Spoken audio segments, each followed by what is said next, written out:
আসসালামু আলাইকুম রহমতুল্লাহি ওয়া বারাকাতুহু। সম্মানিত ভিউয়ার্স, আপনারা সবাই কেমন আছেন? আশা করি ভালো আছেন। আমি আছি আলহামদুলিল্লাহ ভালো। ইসরায়েল যে হামলা করছে ইরান হামলা করতেই ইরানও বসে থাকা নাই, পাল্টা হামলা করছে। পাল্টা হামলা কইরা ইসরায়েলের শহরগুলোর ছিন্ন বিচ্ছিন্ন করে দিয়েছে। ছিন্ন বিচ্ছিন্ন করে দিয়েছে। প্রায় বেশিরভাগ মিসাইলেই ইসরায়েলের ভিতরে আশ্রা পড়ছে। বিল্ডিং, ভবন, ইসরায়েলের যে তো তোমার অস্ত্র কেয়াম আসল সবগুলো ধ্বংস করে দিছে। তো সমস্যা হইল এখানে না, ইরানে ইসরায়েলে ধ্বংস করতে বেশি সময় লাগতো না, অল্প সময় পারিলেও ধ্বংস করতো। কিন্তু সমস্যা হইল মুসলমানদের মাঝে যে মুনাফিক কল আছে না, আরব কান্ট্রি হলদের মাঝে মুনাফিক, এই মুনাফিক হলতে লাগি ইরানে কিচ্ছু করতে পারে না, মারতে পারে না, ইসরায়েলে সাহিত্য করতে পারে না। এইসব মুনাফিকে বলতে তলে তলে মুনাফিকে করে, তলে তলে মুনাফিকি কইরা চায় ইরানরে একবারে ধ্বংস করে নিত, ইরানরে সারও একবারে একগুড়া করে নিত। এইসব সব মুনাফিকে করতে লাগি মুসলমান আজকে এই অবস্থা।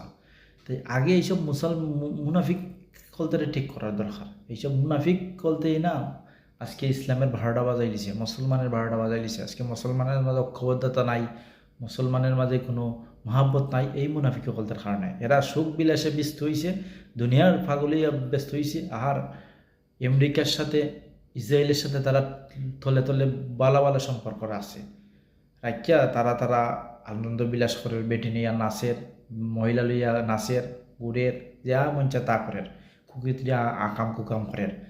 এইসব তো আমরা দেখতেছি।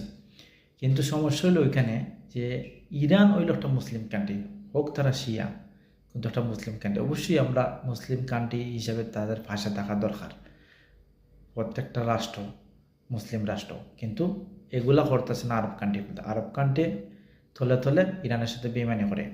যদি ইরানকে আরব কান্ট্রি বলতে একটু শাসন করতো ও একটু সাপোর্ট করতো, আরব কান্ট্রি বলতে একটু সাপোর্ট করতো, তাইলে ইরানে ইসরায়েলে অতদিনে ফানামানা করিল না। ইসরায়েল বলতে মধ্যপ্রাচ্যের মাঝে কোনো দেশ থাকলো না। এই অবৈধ, এই অভিশপ্ত জাতি ইসরায়েল এইসব থাকলো না। সমস্যা হইল আমাদের মুসলমান মুনাফিকে করতার কারণে আজকে কিছু করতে পারতেছে না। তাই আমরা বিশ্বের মাঝে তোমার মুসলিম কান্ট্রির মাঝে যদি দেখে, ইরানই হইল সবচেয়ে প্রতাপশালী অস্ত্রের দিকে, সব দিকে।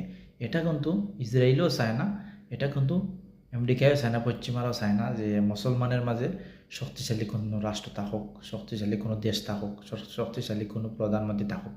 তাই এটারে তারা বাচ্চা বাচ্চা হত্যা করে।